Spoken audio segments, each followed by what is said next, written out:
Hello, wonderful listeners. Welcome back to our channel, where we bring you stories to soothe your soul and spark your imagination. If you enjoy this tale, please consider subscribing and let us know in the comments where you're tuning in from.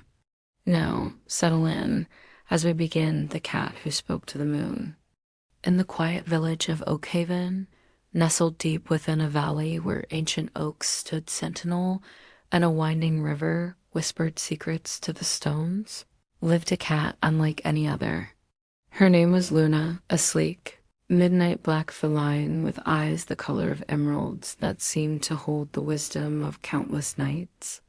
Luna was not an ordinary village cat, content with chasing mice or napping in sunbeams, though she did enjoy a good nap.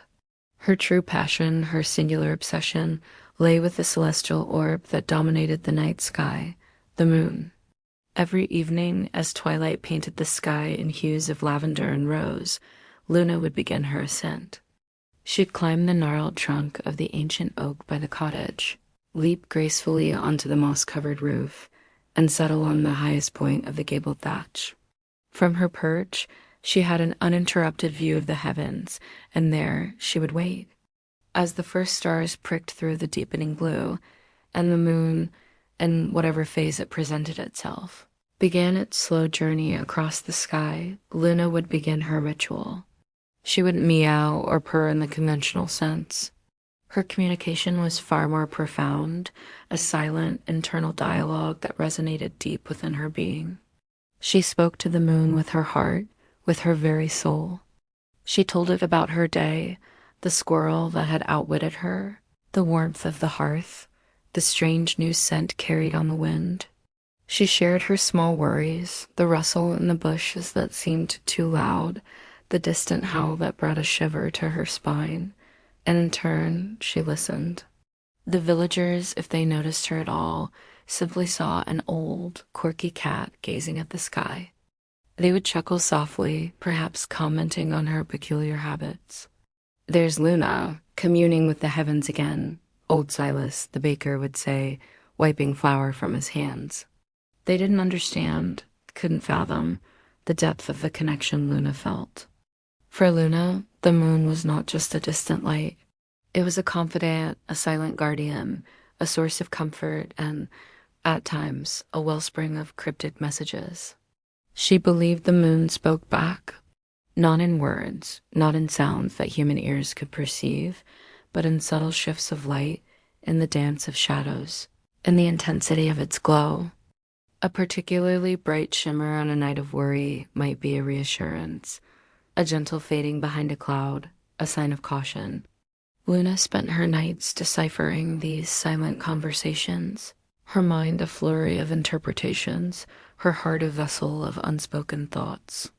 This unique bond set her apart, making her a solitary figure in the bustling life of Oakhaven, a silent observer of both the earthly and the celestial realms. She was the cat who spoke to the moon, and the moon, she was certain, spoke back. And as the nights passed, these whispers between cat and cosmos grew ever more clear, pulling Luna towards a destiny she was only just beginning to comprehend. One particular night, as the full moon hung like a pearl in the velvet sky, Luna felt an unusually strong surge of communication. It wasn't just a shimmer or a shadow. It was a profound feeling, a distinct impression that seeped into her very being. The moonlight, usually a cool, silvery blanket, felt warmer, almost vibrant, as if imbued with a gentle urgency. Luna's emerald eyes narrowed, not in suspicion, but in intense concentration. She shifted her paws, adjusting her posture on the cold thatch, her whiskers twitching, trying to grasp the elusive message. It began as a subtle hum, a vibration that resonated deep in her bones, a sensation she'd never experienced before. Then images, fleeting and dreamlike, flickered through her mind. A wilting flower, a dry patch of earth, a distant, worried frown on a human face. These weren't her thoughts. They were impressions, feelings, almost like whispers carried on a lunar breeze. She focused, drawing on every ounce of her feline intuition, trying to string these fragments together. The wilting flowers seemed to be a moon petal, a rare, legendary bloom said to only open under the purest moonlight, believed to bring solace and renewal. The dry earth, she realized, was a recurring problem in Oakhaven. For weeks, the small stream that fed the village gardens and quenched the thirst of its livestock had been dwindling, its once lively gurgle reduced to a hesitant trickle.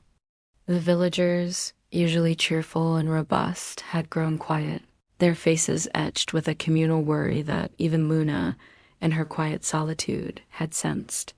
Was the moon trying to tell her something about this? Was it connecting the wilting moon petal to Oakhaven's fading stream? The thought electrified Luna. Never before had the moon's messages been so clear, so pointed. It wasn't just comforting her. It was guiding her, urging her towards something.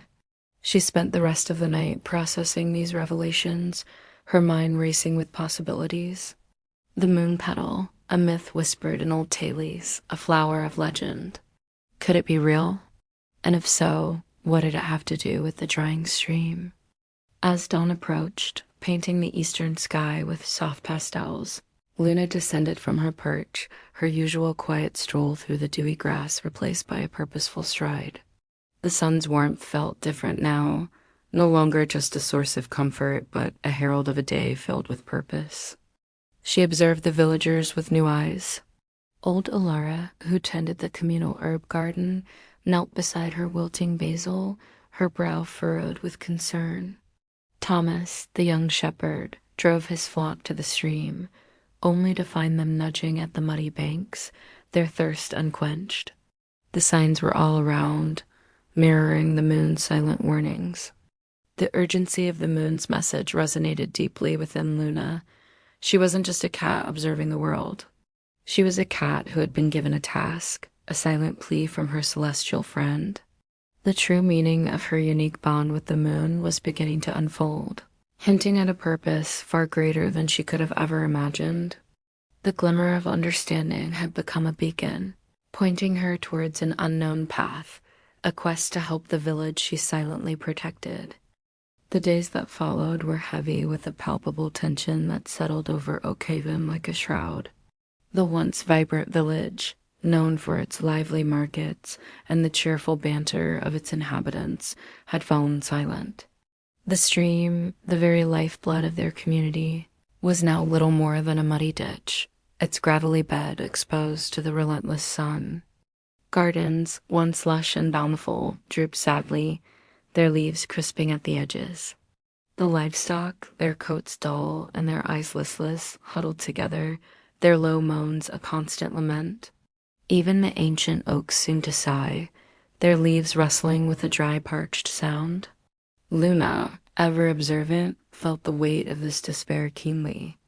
She watched from the shadows, her emerald eyes reflecting the deepening concern she saw on every human face.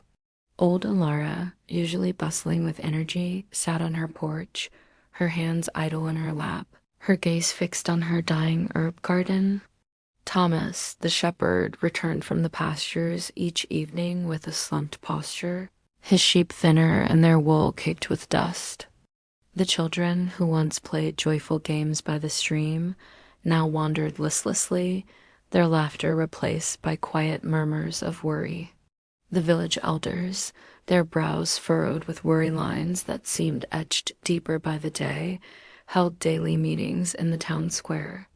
Voices, usually calm and measured, were now laced with frustration and fear. They had tried everything, digging deeper wells, diverting water from distant springs that proved too meager, even performing old rain dances. Nothing worked. The sky remained stubbornly clear, and the sun beat down with an unforgiving intensity.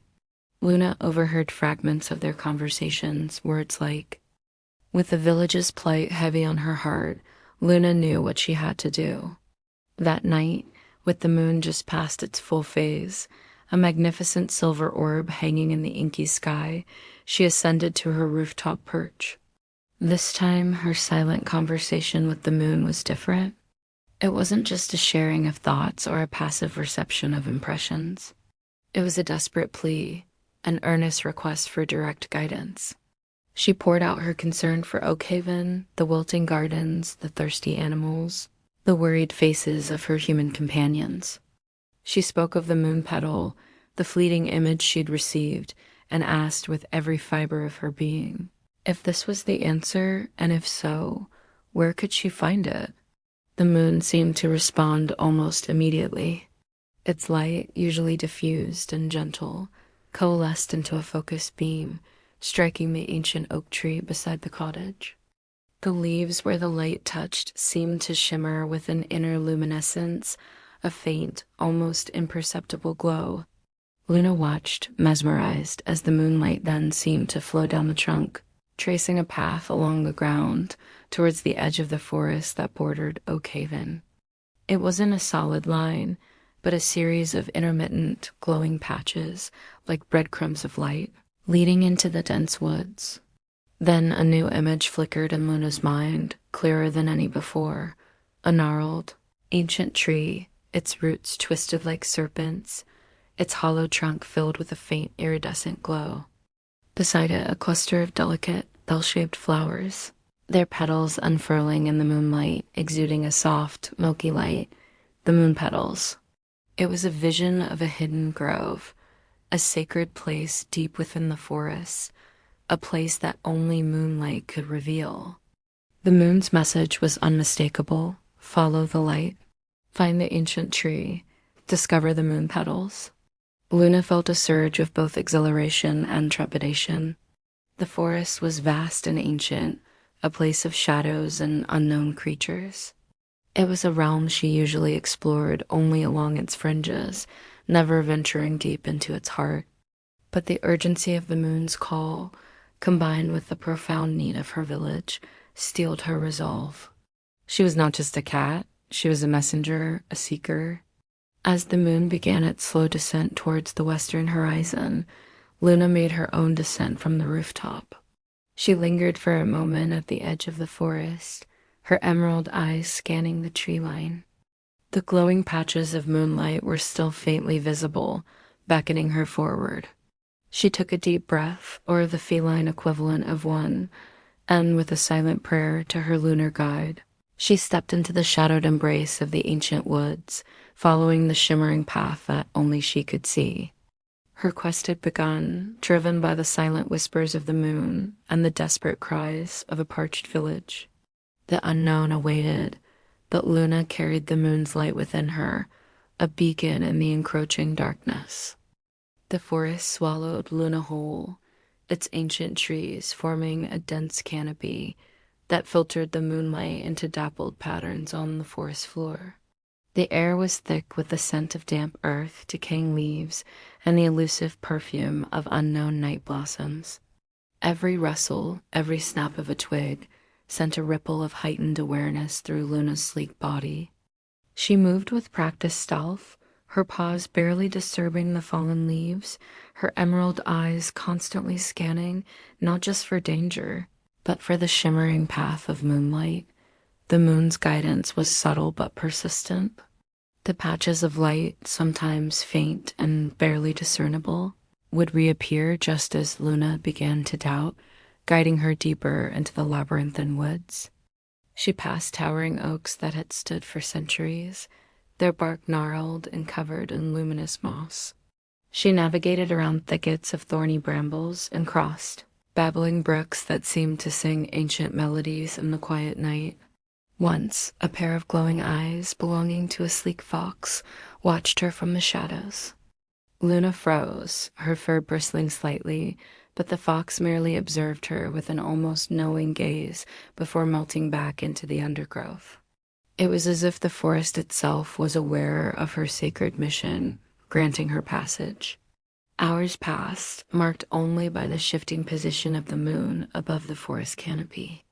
Luna's paws grew tired, her muscles ached, but the vision of the wilting village and the desperate plea in the moon's light propelled her onward. Finally, as the first hint of pre-dawn gray began to lighten the eastern sky, she saw it, exactly as the moon had shown her.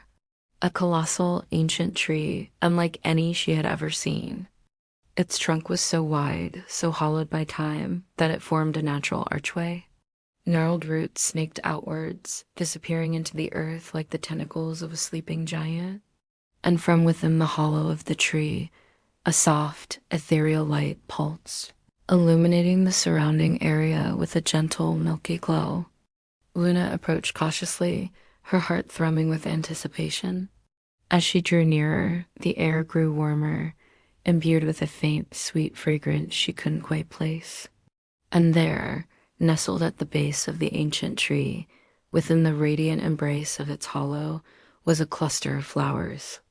Delicate, bell-shaped, their petals a luminous white that seemed to drink in the moonlight and emit it back tenfold. They were the moon petals, glowing with an otherworldly grace, their ethereal light creating a small sacred sanctuary in the heart of the forest. She reached out a paw, gently touching one of the petals. It felt impossibly soft, like spun moonlight, and a gentle warmth spread through her paw, up her leg, and into her very core. It wasn't just a flower. It was a vessel of the moon's pure essence, a beacon of hope. Luna knew with absolute certainty that she had found what the moon had sent her to seek. Her earthly quest was complete, and the answer to Oakhaven's plight lay within these glowing blooms. With newfound energy, Luna carefully plucked a single moon petal, cradling its soft, glowing form in her mouth. The journey back through the forest felt swifter, lighter, as if the moon petal itself guided her steps. The pre-dawn light was now firmly established, painting the sky with soft oranges and pinks, and the sounds of waking birds filled the air. She emerged from the forest's edge, just as the first rays of the sun kissed the rooftops of Oakhaven. The village was slowly stirring, but the usual morning cheer was still absent. Old Alara was already in her garden, her shoulders slumped as she surveyed her wilting plants. Thomas led his thirsty sheep towards the dry stream bed, their heads hanging low. Luna, the moon petal glowing softly in her mouth, made her way directly to the stream. She dropped the luminous bloom onto the parched, cracked earth. At first, nothing happened. The moon petal lay there, a tiny beacon of light against the desolate landscape. A few villagers, noticing the black cat's unusual behavior, began to gather, their curiosity piqued. Alara, seeing Luna by the stream, slowly approached. "What's that you have there, Luna?" she murmured, her voice tinged with weariness. Just as she spoke, a miracle began to unfold. A faint, shimmering ripple appeared around the moon petal. It wasn't water, but pure, concentrated moonlight, spreading outwards from the flower, seeping into the dry earth. As the light touched the ground, the cracks began to mend, the dust settled, and a faint green tinge appeared where only barren soil had been. Then a soft gurgle, barely audible at first, began to emanate from the stream bed. It grew louder, a hesitant trickle, then a steady flow, and finally a joyful rush of clear, cool water. The stream, Oakhaven's lifeblood, was flowing again. The villagers gasped, then cheered, their voices rising in a joyous chorus. Children ran to the banks, splashing their hands in the newly flowing water. Alara knelt, tears streaming down her face as she watched her herbs perk up, their leaves unfurling with renewed vigor. Thomas's sheep drank deeply, their thirst finally quenched, their bleats now sounds of contentment. Luna watched it all, a quiet satisfaction settling over her. Her mission was complete. The moon had guided her, and she had delivered its gift. She didn't seek praise or recognition. Her reward was the sight of her village revitalized, the sound of laughter returning, and the feeling of life flowing once more. From that day on, Oakhaven flourished. The stream never ran dry again, and the gardens overflowed with bounty. The villagers often spoke of the miracle, of the day the stream returned, but few truly understood its origins. They still saw Luna as the quirky black cat, but now a new reverence accompanied their observations. They'd see her on the rooftop at night, gazing at the moon, and a quiet sense of gratitude would fill their hearts. Luna continued her nightly ritual, Her silent conversations with the moon now filled with tales of a thriving village and shared joy. Her bond with the moon was deeper than ever, a secret understanding between a cat and her celestial confidant. She was Oakhaven's silent guardian, the cat who spoke to the moon, and in doing so, brought light and life back to her beloved home. And every now and then, if you looked closely enough, you might see a faint silvery shimmer around her, a whisper of moonlight's enduring gift,